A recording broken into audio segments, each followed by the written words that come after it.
Today I'm going to talk about a tiny sample of the countless representations of the pilgrimage to Mecca, which we call the Hajj.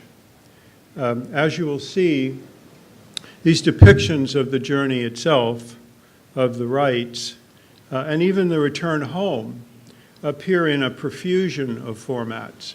So many formats and so many versions of these representations and depictions that it makes you wonder what's so important about the Hajj.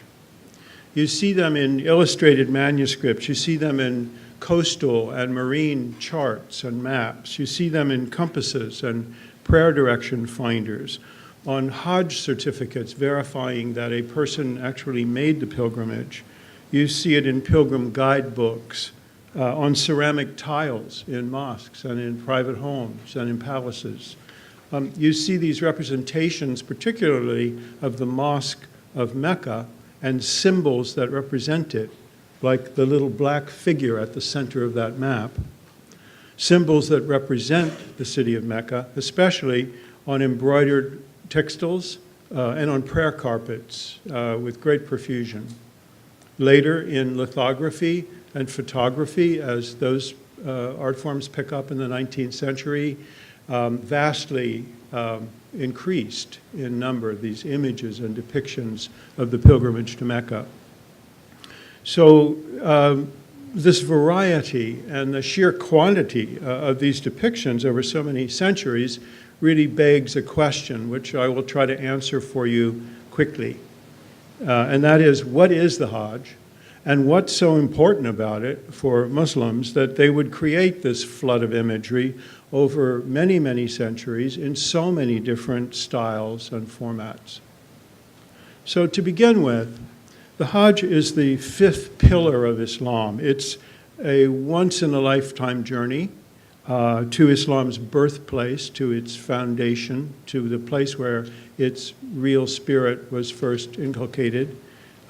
It's a place for all Muslims to go to who can afford it and who have the health and strength to make the journey.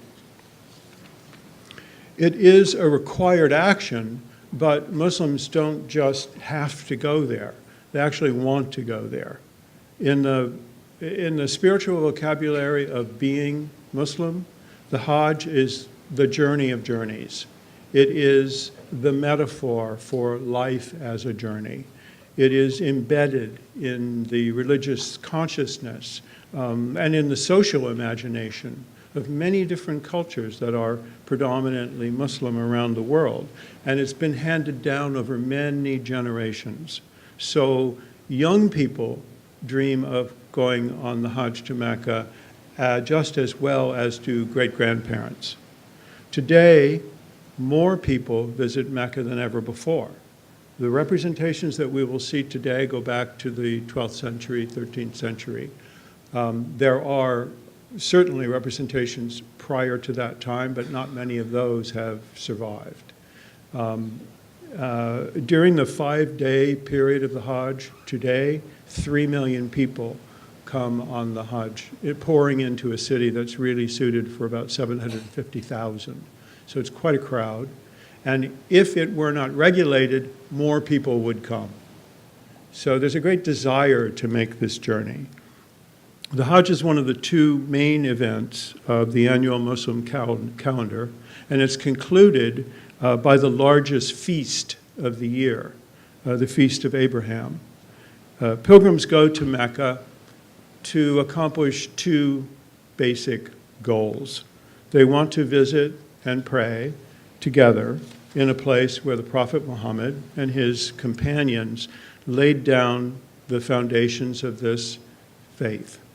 And secondly, they want to perform a set of rites that individually cleanse them if properly performed. So once you grasp all these points that I've just laid out for you, it's perhaps, I hope, a little easier to understand why over the centuries Muslim artists have gone to such lengths to create so many depictions of the Hajj in so many different formats, a very slender sliver of 1% of which we will see today. but some of the most beautiful.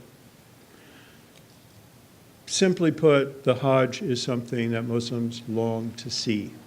And so there are many, many, many visual representations of it. If I were going to typify or kind of put a title on the next set of remarks that I'm going to make, I suppose I would say this is all about Mecca as the center. And a little subtext on, well, how do we find it? Because finding Mecca is critical to being a Muslim, and I'll try to explain to you why that's so. In this map, this is a Turkish Mecca-centric map. These maps often mark Mecca as the center, and that little black figure with the gold band at the top in the very center is symbolizing Mecca. It is actually an image of the Kaaba. The cube, our English word cube, comes from the Arabic word Kaaba. It's a 4-square building, about 2.5 stories high, and it's been at the center of this sacred area in Mecca for a long, long time, way preceding Islam. So this is a very ancient center of pilgrimage. That icon is therefore is just representing the Kaaba. To help you see what this symbol really means, I'm going to click here for a moment and show you a couple of modern photos of the same object. So you remember seeing that little black object. Now, if you look right in the center of this picture, this photograph from around 1967, you will see that black cube. It's quite small there, but in the next picture, you'll see it enlarged.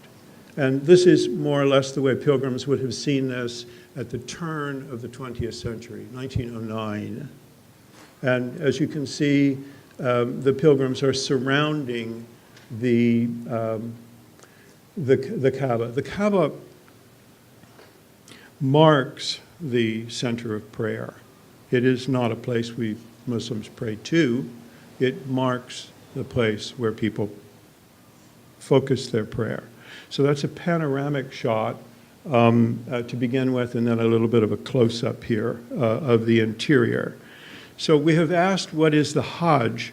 Now we need to ask a little more about what that building is, because it shows up again and again and again in the representations I'll be showing you.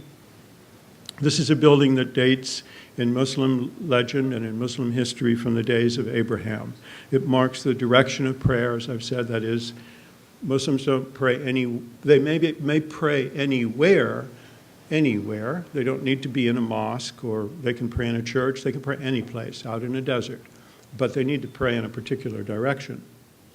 And it is toward that, whether you are in China or in Morocco. You need to find that direction. And if you're going to build a mosque, you need to find that direction as well. So it sits at the center in this circular outdoor courtyard, and I have been there a few times, and each time I have been there, I've seen people who are first seeing this building for the first time in their lives, and who have been praying in its direction 5 times a day all of their lives, and tears are running down their faces. So this is a very emotional, it's not just a bunch of bricks. On the other hand, it's not it's not a totem or an idol. People are not praying to it.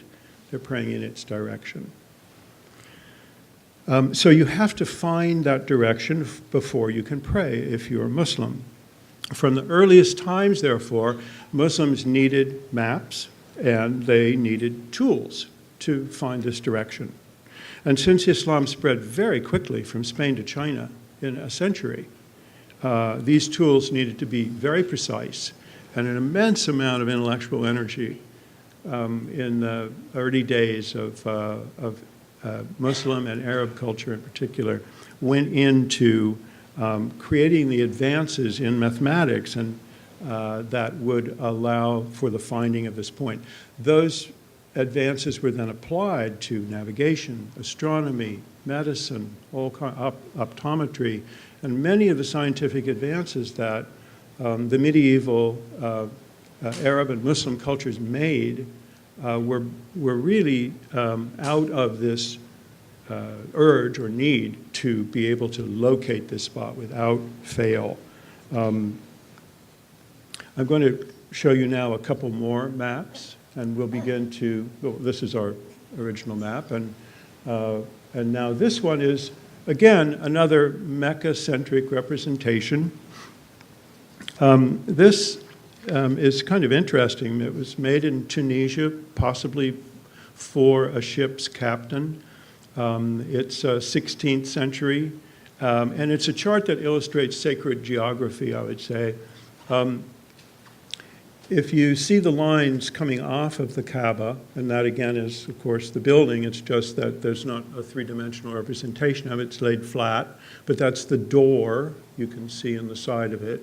And then these lines coming off are pointing toward, you can see groups of three Arabic names. Those are cities around the world. So this is to orient people in various locales as to the general direction. And it was a gift, probably, for a ship's captain who did a lot of sailing, perhaps Hajj sailing, bringing pilgrims to Mecca. This shape in which those, we'll go back one just for a moment, this little circular, I'm going to step away from the mic for just a moment. This shape right here, and here, and here, that is the shape of a prayer niche. It's called a mihrab. And it's a very, I want you to remember that word just for 2 minutes, because artisans lavished a lot of talent on prayer niches, on these mihrabs, which are in every mosque and which mark the direction to Mecca. So when you walk into a mosque, there will always be a mihrab on the wall, and that is the kind of invisible door that points toward the Kaaba in Mecca. I want you also to remember that word because Doris Duke collected two fantastically beautiful examples of the mihrab, one of them 13th century and one of them 19th century, we'll say, and we'll see those in a minute. The next picture is a direction of prayer indicator. So you can see the lengths to which these scientific discoveries and mathematical discoveries essentially went as time went on.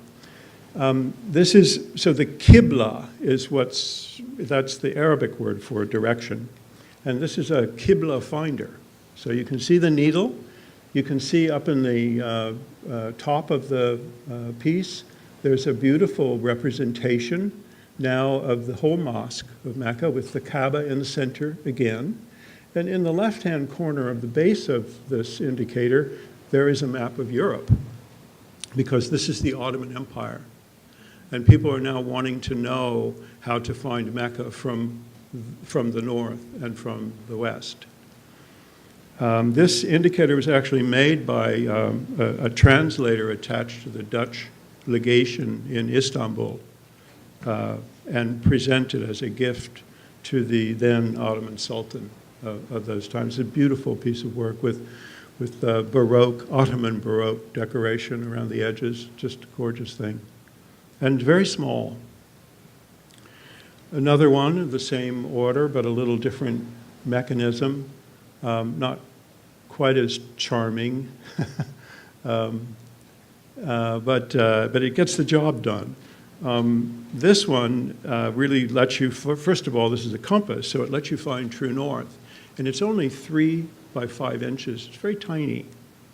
You let the compass find true north, and then you rotate the whole board to line up with one of the cities marked on the line, on these lines here. There's Arabic words are the names of cities, and they point to the city. So it lets you find your direction toward Mecca, which is up in the right-hand corner there. That is a symbol of the mosque, actually.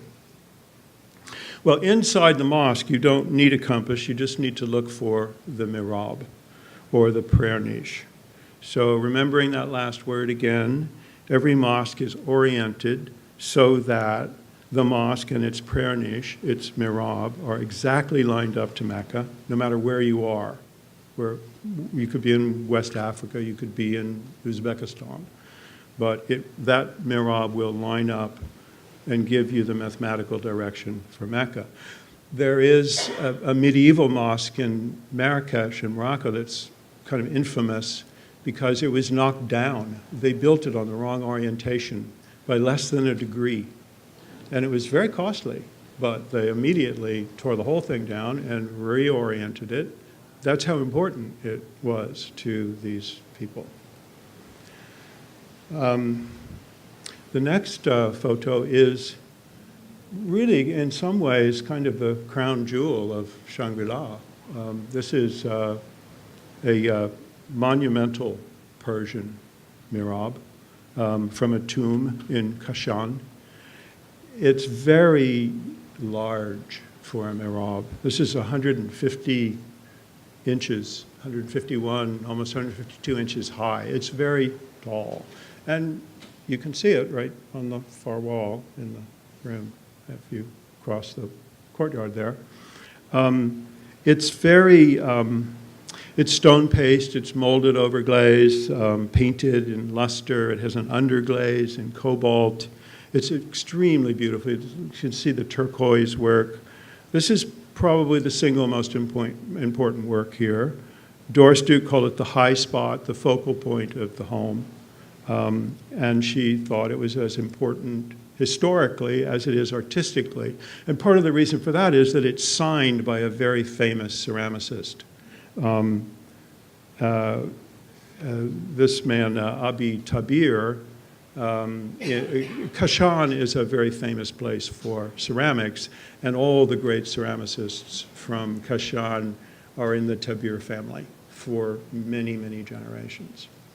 So, and because it's signed by him, which many of them are not, and dated, it's just that much more valuable.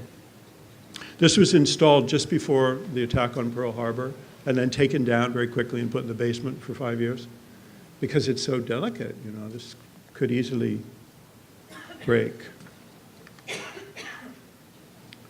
And then the next is a 20th century mihrab, and you can see, of course, it's much crisper. This is not spent so many centuries on Earth in this present form. But it's very beautiful as well, and you can compare the two because they're really, they're both in the house and they're not far from each other. So now that we know how to get to Mecca, and we know a little bit about what the Hajj means to Muslims, let's look at the journey. This is the journey.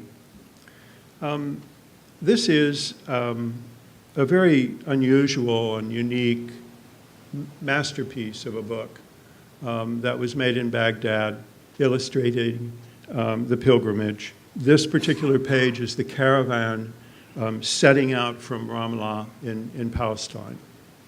And the energy of it, with the men blowing their horns and the camels leaning forward and the horses in movement with their hooves up, and this golden object being carried by one of the camels, which is, in Arabic, it's a mahmal. I'll go into this a little bit later, but it's a symbolic object which is carried for 700 or 800 years every year to Mecca from one of the centers of power, be it Damascus or Cairo or Baghdad, in this case Baghdad.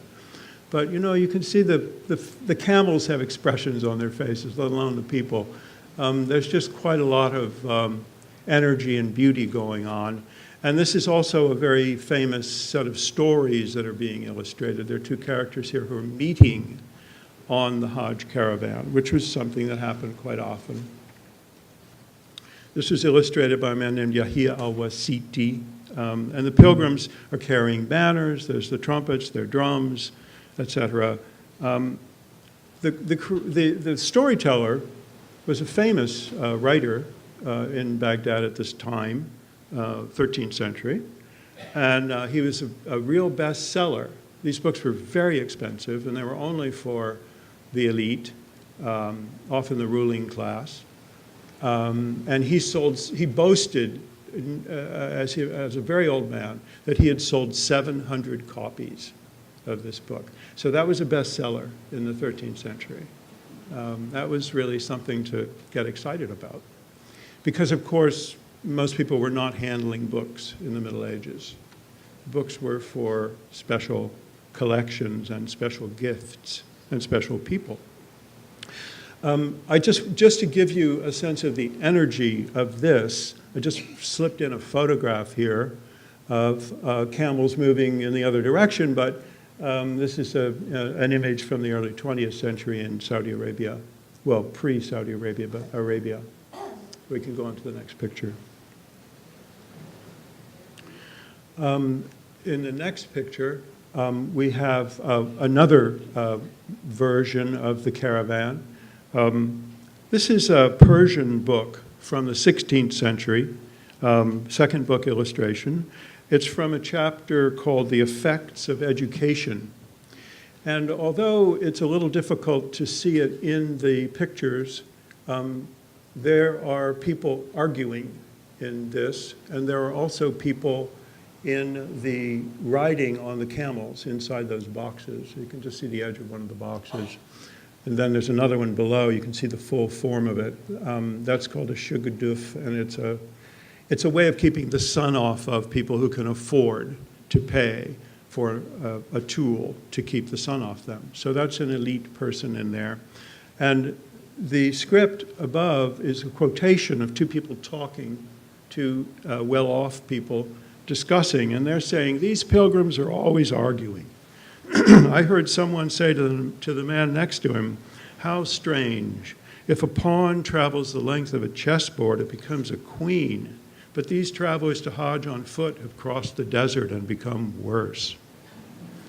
So, you know, this is an aspect of the Hajj that you don't see often or see referred to in the visual record. In the written record, which is fairly extensive over 1,000 years, it's often referred to.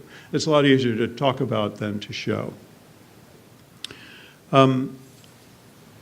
I'd like then to pass on to two more maps.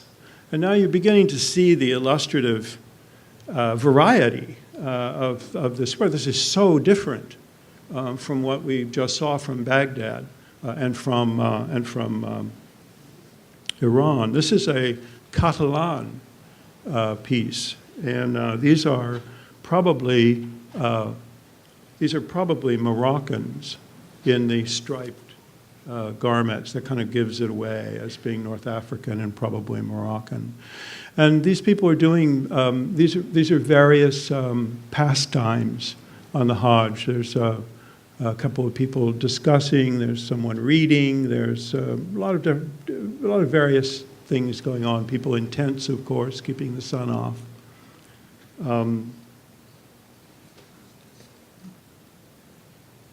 This is now in the next illustration. We're seeing. I'll point this out to you because it's a little faint. This is a very old Catalan world map from 1350 of Africa and Europe all the way to Mecca. Italy, Mediterranean, Africa, Fez, Tunis, Spain. So now you see, I just want to orient you a little bit because it's a little faint, it's a little hard to see. But it's an amazing map. Made by, we know who made this. Very few of these maps have survived. Again, these are for libraries, they're for royal gifts. There's a lot of coastal precision. You can see along the edges of Africa even, let alone in Europe, many cities, many little notes being made in the coastal margins there, with political information, botanical information, zoological information, religious inscriptions. All of this derived from other world maps that preceded it. So each map, real serious map like this one, was a collection of the prior knowledge that had been gathered, and then to which was added new knowledge. Because of course this is now we're were involved in that period of exploration. You know, this is beginning to be the 14th and 15th centuries, the great move out from Europe to sail through the world.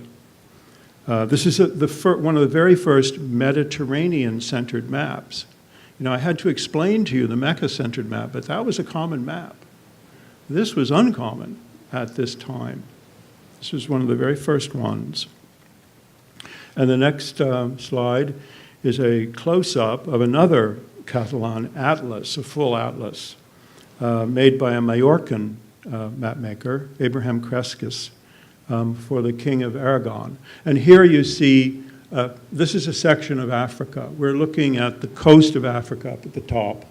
And in the center is a very famous African king, Mansa Musa, who has a lump of gold in one hand and a scepter with a fleur-de-lis on the other and a gold crown. And he was famous for, well, this whole countryside of which he was the ruler was famous for its gold mines, which of course is why the Europeans came down here in the first place. They didn't come looking for slaves. They came to Africa looking for gold.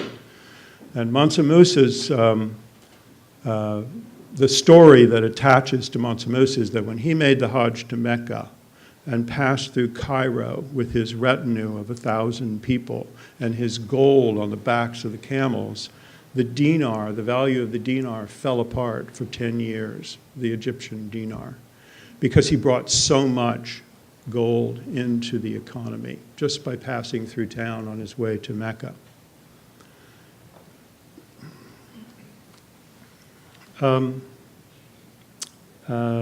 If we could then go on, this is a Hajj manual. So we've seen some maps, we've seen some storybooks, we've seen various ways of representing the pilgrimage. Now we're going to start looking for just a moment at some, this is one of the Mughal style from India, an illustration from a pretty famous book in Indian literature by Safi ibn Wali. It's a year-long travel memoir in which he came all the way from India to Mecca and wrote about it in great detail. So this is an anonymous panel that depicts the Amir of the Hajj, the leader of the Hajj, in a gold dress on a horse at the top. So the center of the picture would seem to be that man in red, but actually that is he in another time frame. You can see the likeness of the face, but it's in the gold, he's the leader of the Hajj. It's an anonymous panel, this one. We don't know who made it, but they are escorting, again, the mahmal, that object, which, I'm just going to step away from the mic for a moment, but to show you that it has a Quran in it. That's a book stand.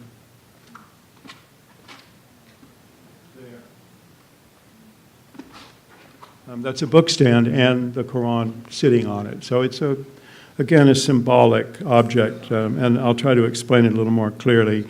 Inside, there's also a convoy. This is escorted by soldiers with rifles now in the lower left. We're into 1677, so gunpowder has come into play. And these caravans needed protecting because they were quite rich. They carried thousands of people who could be robbed, and often were. There were a lot of brigands on the roads in various parts, certain parts along the way. And so it was the job of the Sultan of the time, be it Turkey or earlier Damascus or Baghdad, to guard and protect the caravan and protect the people and their possessions as they were going to Mecca. The next image is a toy caravan. These are cutouts. Viennese children in Austria would have played with this little decoration, this set of decorations. But it's a set of decorations of Muslims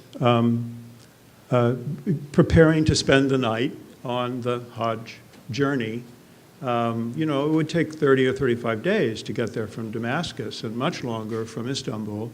So these were long trips, And this is the maker of this is the Austrian empires. We're into Austrian imperial history now. 1790, so foundational times in America, but the time of the great Austrian Empire. And this man, Trzęski was his name, was the leading maker of toy theaters and theater sets. You know, Vienna was a great theater center in Europe. So we see camels and horses and tents and luggage. There's even a servant there, people pounding. And now setting up a rest camp. And you see them praying as well. So this is a toy.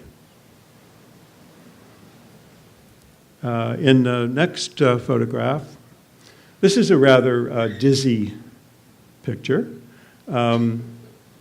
You know, we're still not to the projection stage in this art form.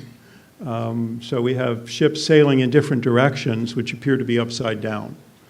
We also have a couple of very beautifully drawn fish, one on the side and one sticking its head up, and a very elegant turtle. I'll show you.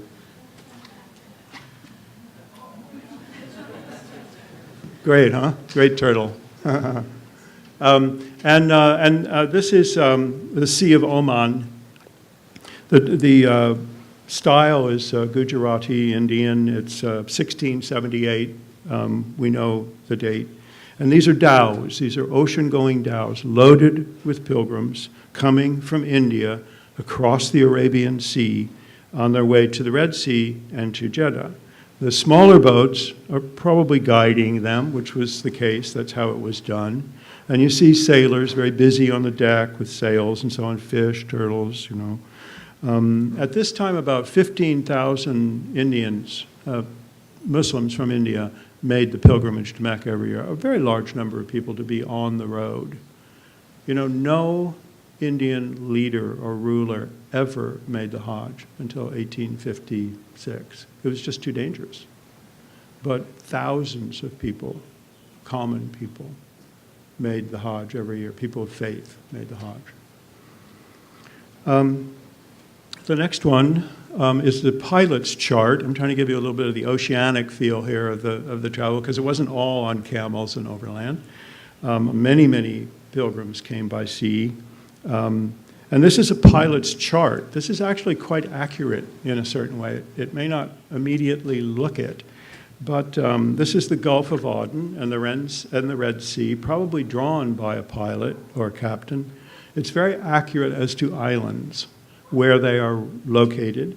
You can see some flags flying in the upper side, and those flags are accurately depicting tribes to be careful of. You know, this is political information for the sailors, where to land, where not to land, who's friendly, who's not. And some of this, curiously perhaps, is in English. Here's the Kamran Islands in the very far mid-left-hand corner for you. That's a famous island in the Red Sea. Others are named in Gujarati Indian dialect, so we know where this came from for sure. The next illustration.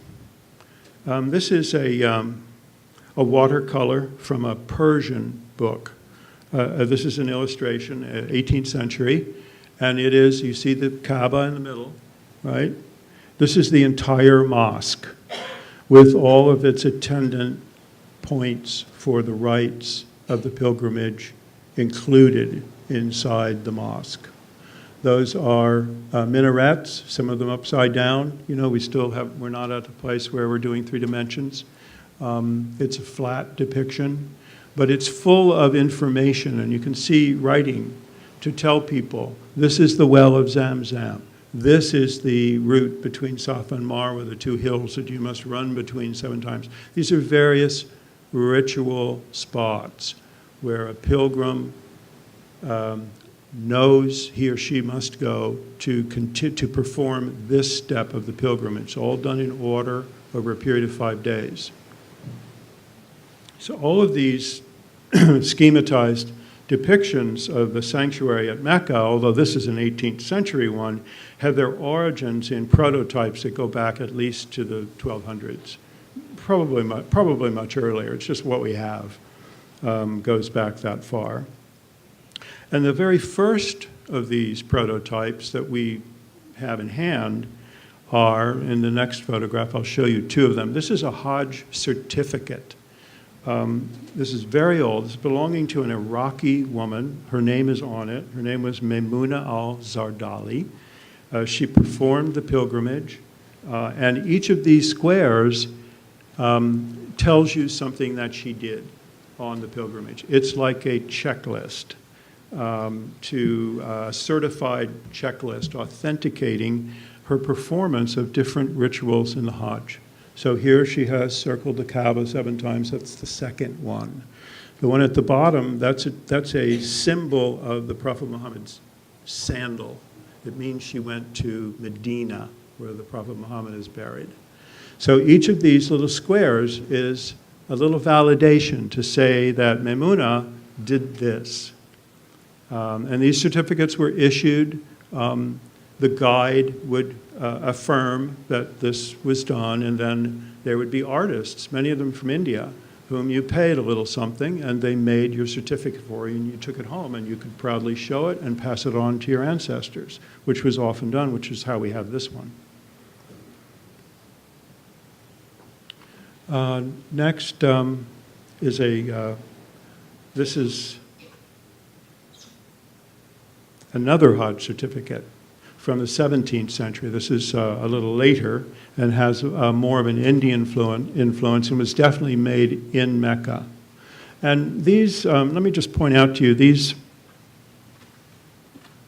3 pieces right here, until very recently, they were still intact and part of the mosque. They are an air conditioning system. They're domes that face out onto the floor of this very large outdoor religious arena, and they keep things cool. They capture air and they kind of keep it cool and circulate it. It's a system of air conditioning before air conditioning that the very early Turkish sultans put in, and the Saudis kept it until just very recently. I think now they've been able to get rid of them because they have other ways to air condition. But it's one of the oldest markers of the mosque. Next we have another form. So now we've seen half a dozen forms. This is a tile, a ceramic tile. And just to remind you, about 1/5 of Doris Duke's collection is ceramics. Ceramics are very important to the Muslim tradition, and they're some of the most beautiful artwork. And she was well aware of that. So she has 600 of them arrayed here in the foyer and the entry, and they're quite beautiful if you catch them. And they were made in the same place as a number of these were made. This one depicts, starting in the 17th century, these tiles began to crop up in the Ottoman Empire, in mosques, in houses, in palaces. There were some perhaps to commemorate an individual Hajj, many different reasons. But this is a 6 tile. You can see there's 6 tiles in there if you look closely. This is stone paste, underglazed. It's about 15 inches by 30 inches, not too big, but not too small either. And it would fit into the wall of a palace or perhaps a mosque. You can see a keyhole shape that then encloses, again, the Kaaba and some of the ritual centers. That little one in the left-hand corner is the Zamzam well. That's sort of the equivalent of holy water at Lourdes, you might say. There is, in this one, a verse at the top, and it says, "Whoever has the fortune to visit the Kaaba, God forgives. And whoever is invited to this house is certainly beloved."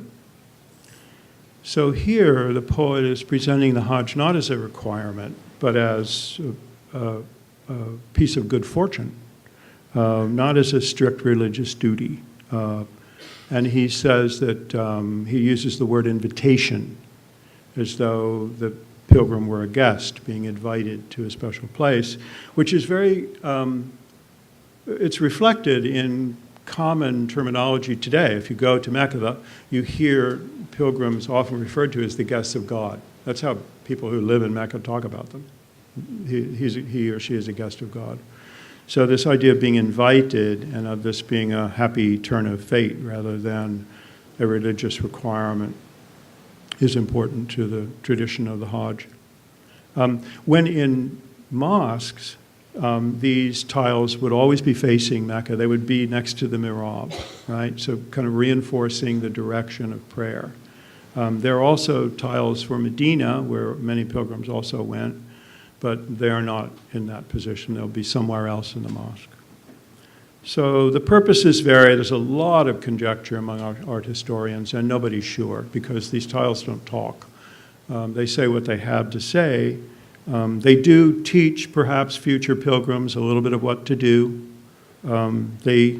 Some were probably motivated just by the construction of a new building. Many different possibilities. The next tile. This is very small, just bear with me. It's not all that, how shall I say this, worth looking at anyway.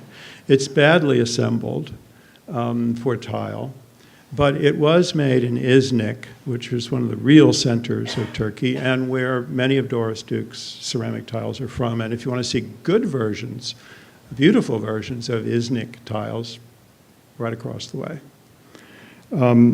Not only is it badly assembled, but it's a little off-center and it just feels a little funny. But the poetry, and there is some poetry at the bottom in a little medallion, which you can't too well see, and in any case, I'll translate it for you. To give your heart is the grandest pilgrimage. One heart is better than 1,000 Kaabas. So this is a poetry of the Sufi tradition, the mystical side of Islam. And it's essentially saying that the heart excels perfunctory performance of a ritual, that generosity and care are more meritorious than ritual performance. So here you have a tile that serves up an admonition, really, you know, and not an orthodox admonition, to remember that all of this is ritual and rite, and actually the important part is the human part. The important part is the heart. The important part is the emotion. So this is something a little different being written down here on this tile for all to see in a mosque. The next picture, back to real size, now we're in China. You see the breadth of the cultural reference here. This is a Chinese book illustration, really a line drawing, you might say, from the 1860s. It depicts the primary ritual sites of the Grand Mosque again, but now you can see them in perspective. We've been seeing them just kind of all ganged up on 2 dimensions, but now they're being laid out in such a way that you can see the little building to the left-hand corner, or left-hand center, that covers the Zamzam well, and you can see the minarets in their proper positions, and some of the other central points of where rites are performed. There's a little archway you can see in the lower, not left-hand corner exactly, but a little bit to the lower left, through which all pilgrims pass on their way in to the pilgrim grounds. So this is a travelogue by a man named Mu Fushu. He's an author of 35 books in Arabic and Chinese. And on this one, although I think you can actually see it here, I'm a little bit at an edge, but I think you can see print bleeding through this if you look closely. There's language on the other side of this. He was a very prolific writer and a very famous philosopher in Chinese history. So this is a travelogue of his journey from China to Mecca, long trip. And the next picture that we have is from Aceh, Sumatra. So now we're getting down into what the Europeans used to call Indochina. You know, we're getting down into, and this is quite late. This is around 1890 or so. It looks much older than it is, a bit tattered around the edges. These styles are clearly, the arches are an Indonesian style, probably made as a guide. There's a lot of writing in this, a lot of writing in Arabic and in Malay. And there's so much writing there because it's really telling pilgrims what to do. The Kaaba is in the upper center. It's now green instead of black, but that is the Kaaba. And then you can see other buildings here laid out in the this is 1890, but not topographical, not cavalier projection, as they call it. This is on the flat, and very beautiful, very beautiful. The next is a panoramic view, and now you can see how the influence of lithography and ultimately photography is going to come in and change everything. This is not only the Kaaba, more or less at the center, and the large mosque at Mecca, the first mosque, but also the city. And you see in the lower left-hand corner, a camel, you know, someone arriving, people standing about it. It has a feeling of modernity about it. This was commissioned by the Sharif of Mecca, the governor of the city, from an Italian artist, excuse me, a Mughal Indian artist, under the rule of the Shah, Bahadur Shah. So it's all pen and ink. It's very delicate, very beautiful. Well, I'm going to show you a few quick slides of the rituals and prayer at Mecca because some of them are also quite something. In the next slides, this is very old, 1410 or 11. These are the Hajjis surrounding the Kaaba. It's very intriguing to me because up at the top, you almost have the kind of swirl that you see in some Buddhist tankas. You know, this angels caught up in clouds. And there are two angels at the edge of the upper edge of the building. You see the wings on one of the angels. They're peering over and watching the performance of the tawaf, the turning, the 7 times that you turn around this building, which is the first rite of the pilgrimage. And here you see one man, I think it's a spiritually symbolic act in which he's reaching in the doors of the Kaaba, reaching in for something that's in the interior of the religion. It's very beautiful, beautifully colored with a wall at the bottom, a wall around the city. But these swirling gold clouds are, you know, they're very evocative. They're very beautiful. And this was produced at the court of Iskander, a great art patron. Just very beautiful. Shiraz, Iran, 1410, so very old. Next, very quickly, are 3 illustrations. I won't go through all the stages of the pilgrimage, but that is what this is showing. And the next 3 pictures, these are all from the same book. You can see how very different, again, this whole style is. And yet this is from the Safi ibn Bali's Pilgrim Companion again, 1677. And these are various rites that are performed during the Hajj. There are really not that many, a handful, but he's depicting each one of them in this book very carefully. This is from our next one. This is, again, you see how different this is. And now we are dealing with what draftsmen call cavalier projection. We're showing the positions of prayer. These are the Muslim positions of prayer. The individuals are dressed in Mughal clothes. It's an Indian drawing. It's from a genre. So this is a genre called the company school, quote unquote company school. There are watercolors that were produced for Europeans by Indian artists for Europeans who were in India.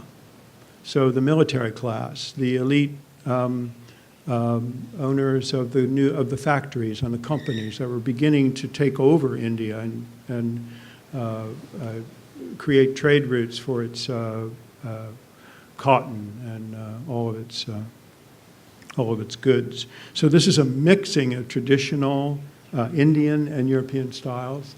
And then here's this rendition of La Mecca at the top. The next piece, this is a photograph of the mahmal. So here and there, we've been talking about this object that's on top of a camel. Just to get a sense of scale, this is 13 feet high. And this is riding on a camel from this one, Cairo. This is in red, so it's Egyptian. So from Cairo, coming down the Red Sea and crossing on a boat and going to Jeddah, 1,000 miles of pretty hard traveling. And nothing inside now. There is no Quran in there. This is completely symbolic.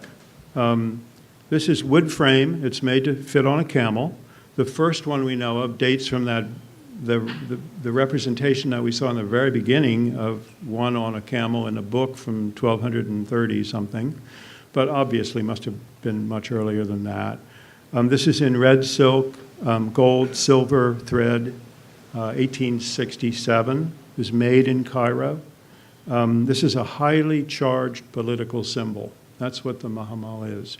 It's saying the Sultan of Cairo, who is the head of the Muslim community, is protecting you, has the authority over the pilgrimage itself. It's governments are always chasing power to ally themselves with it, and the power of the pilgrimage is a great power.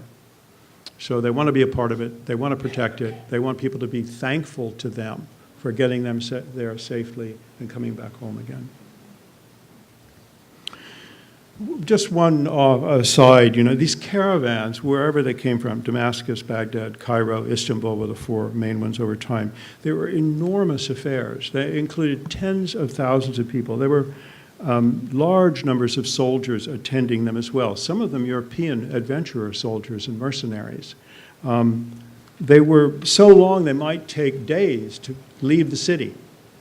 That's how long these caravans were. Camel by camel by camel, with people throwing flowers at them and singing songs, people who weren't going. They were complete. They had transportable kitchens. They had market tents, trade goods of all kinds, because there was a lot of trading that went on as they passed through various places. Physicians, cooks, scribes, bankers. They had reciters, actors, entertainers. They were like a cross between a major military campaign and a small city, just moving along through the desert. Very interesting kind of social organization every year. And then they came back again.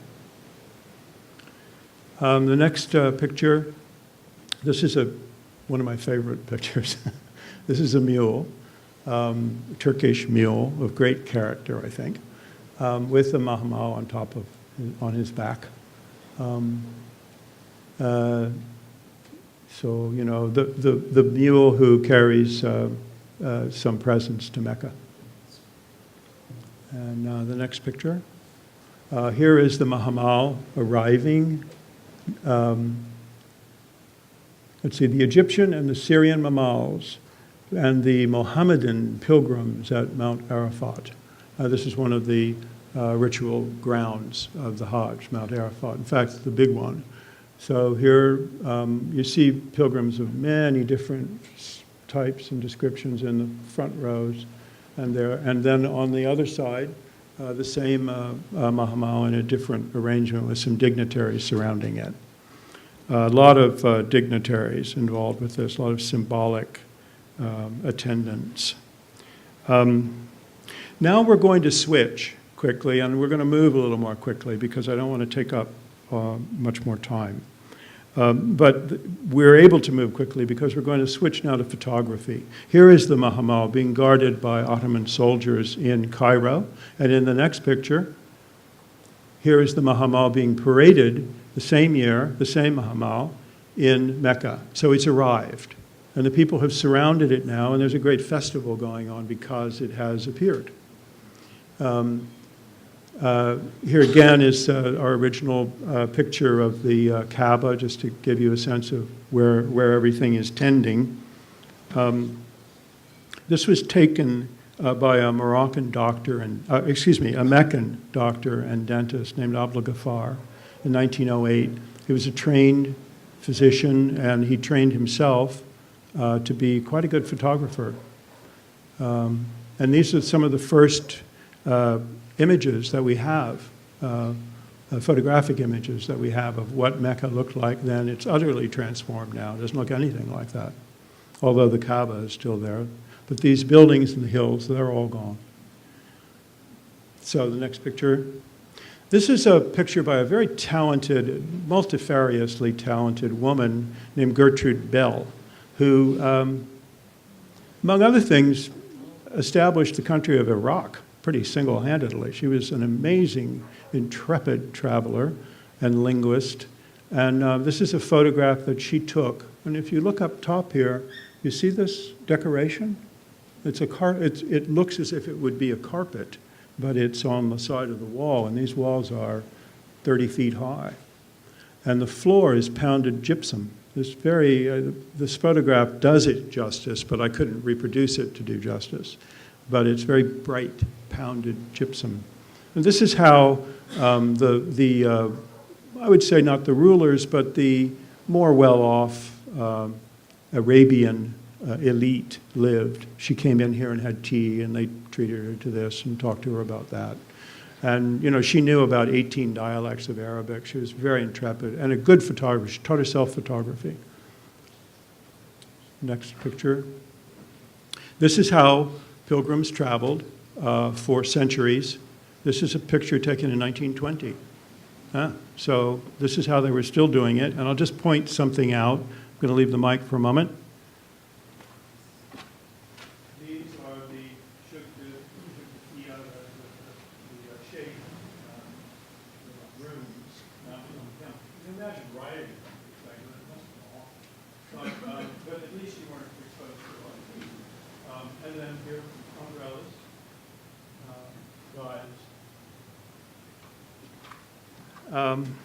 So this is the traditional style. This is how people really made the Hajj, as opposed to these rather romanticized images that we've been seeing. Very beautiful, yes, but this is a little closer to what people were going through.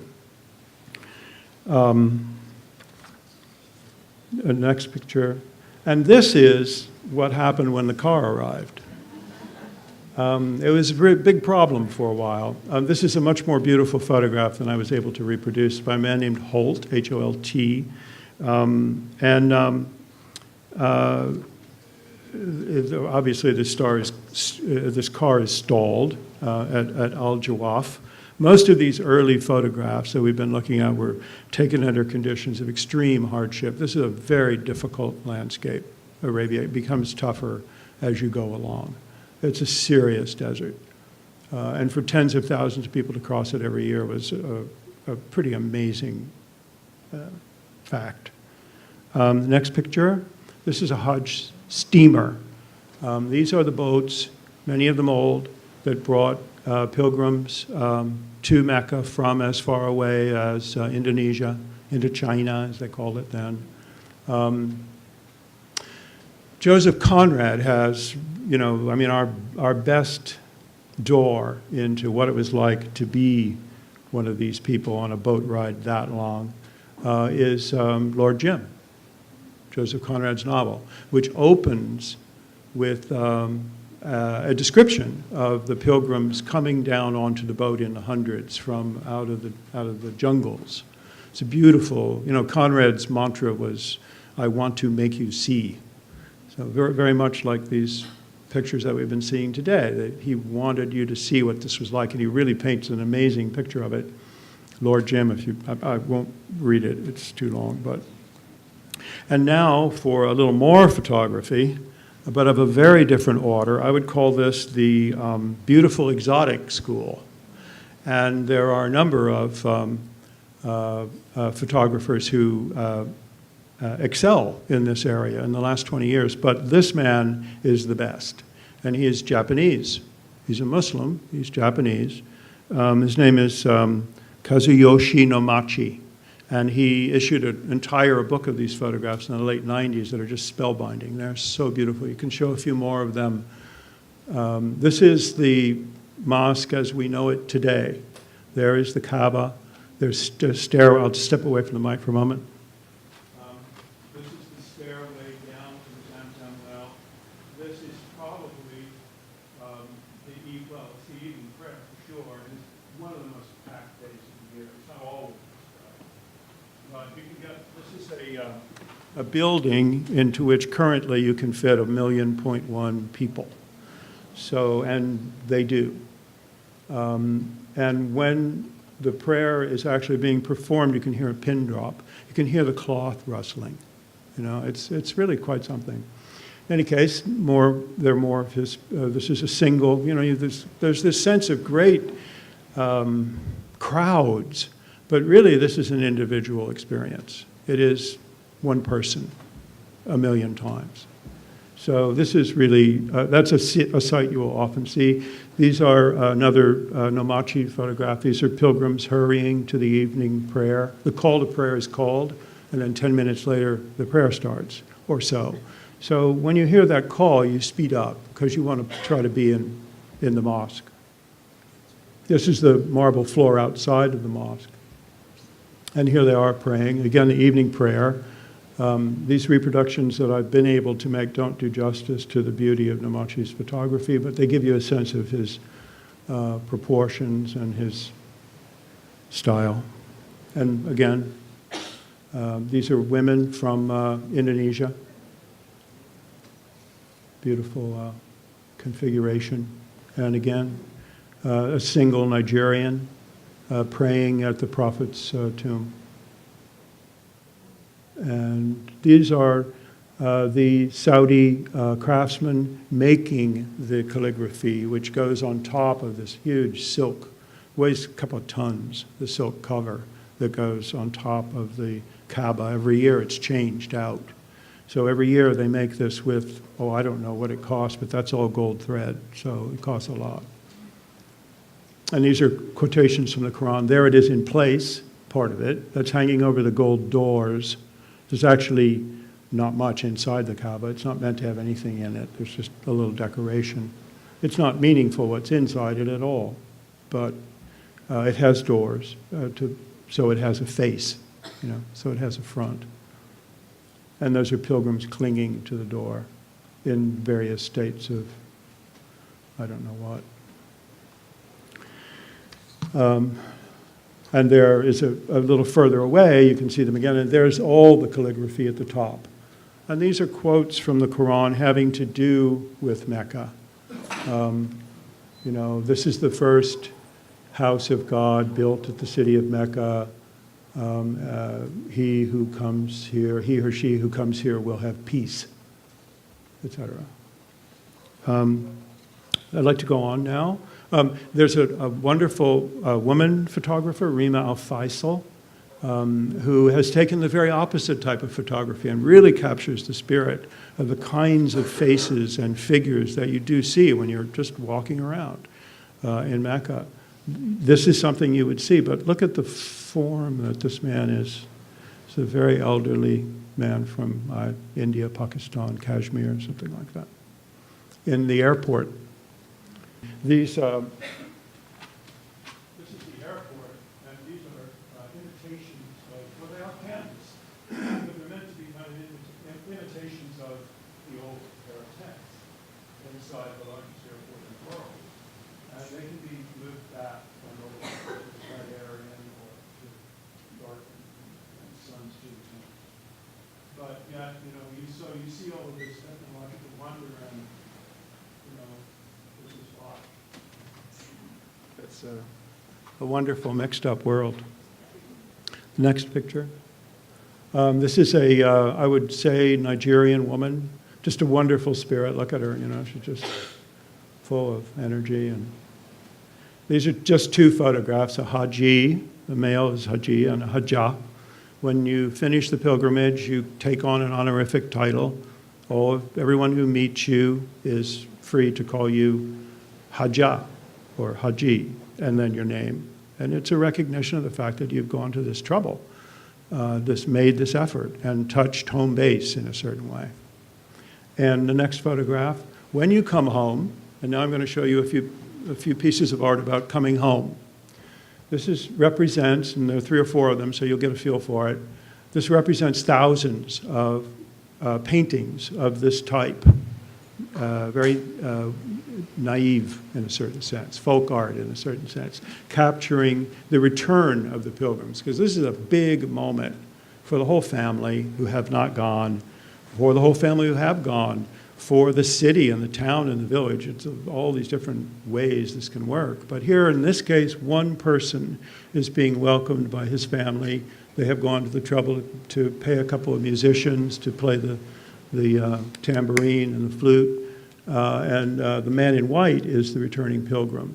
And here are children, maybe his children, with flags. And that's a salutation to the Prophet Muhammad in the corner. And the next photo. This is a woman Hajjah in white, being welcomed perhaps by her sister or perhaps by her daughter. It's a beautiful piece. This is a very complicated piece, but although the last mahmal passed from Cairo into Mecca in 1952, this is 2008, but here is the mahmal.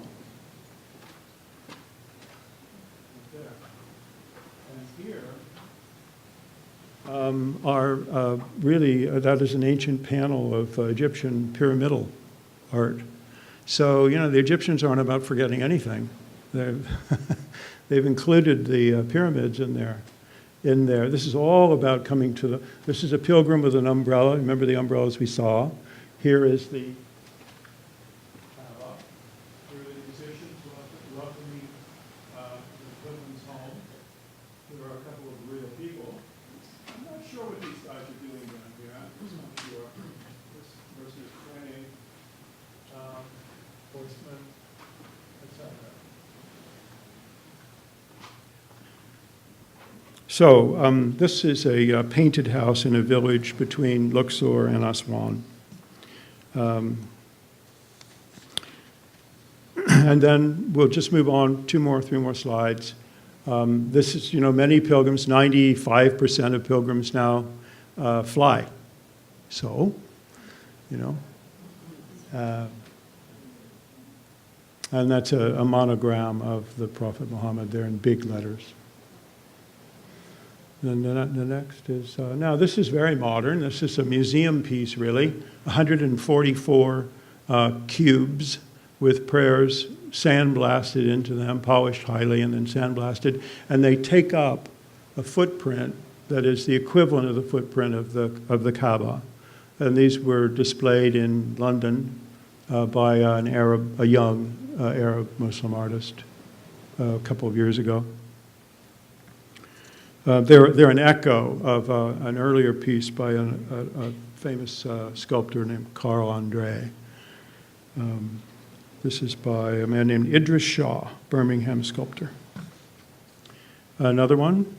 This is a very beautiful, modern, postmodern photograph of the kinds of objects that a person might bring home from Mecca, the little trinkets.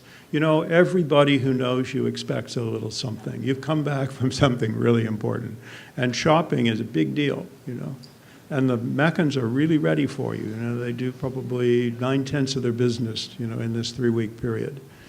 So you can see the luggage. This is all in a piece of luggage, right? Really. I don't know why I like this so much, but I think it's very, it's charming, really. Yeah. And the next one. And this one is really. This is by Ahmed Matar from Abha province in Saudi Arabia, way down toward Yemen. And he placed a magnet. Well, he says what he did. He Here he twists the magnet and sets in motion thousands of filings in a single swirl. So this is an equivalency, an analogy, scientific analogy, I guess you would say, of the pilgrims circling the Kaaba. And the idea that this is a magnet for the people of this faith. So in summation here, my general approach in this talk has been to take you on a little tour, trace the sources of pilgrim imagery, which more or less start, you'll remember, with medieval maps and astronomical charts, and then continue in these official seals and illustrations, tiles, tapestries, manuscript pages, etc., gradually becoming more realistic. We saw more inclusive. We're seeing the city instead of just the symbol of the Kaaba.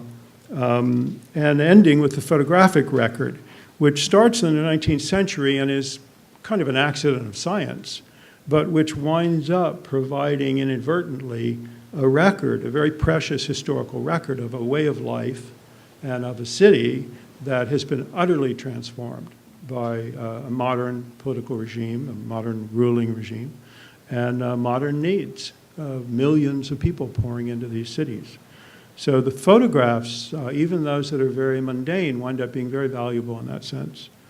In closing, I just want to say I stumbled on some words of Doris Duke the other night, expressing her hope that those coming after her would, quote, make this property available to scholars, students, and others interested in the furtherance and preservation of Islamic art, and keep these premises open to the public. So I hope we've accomplished at least a little of all of that today. Thank you very much.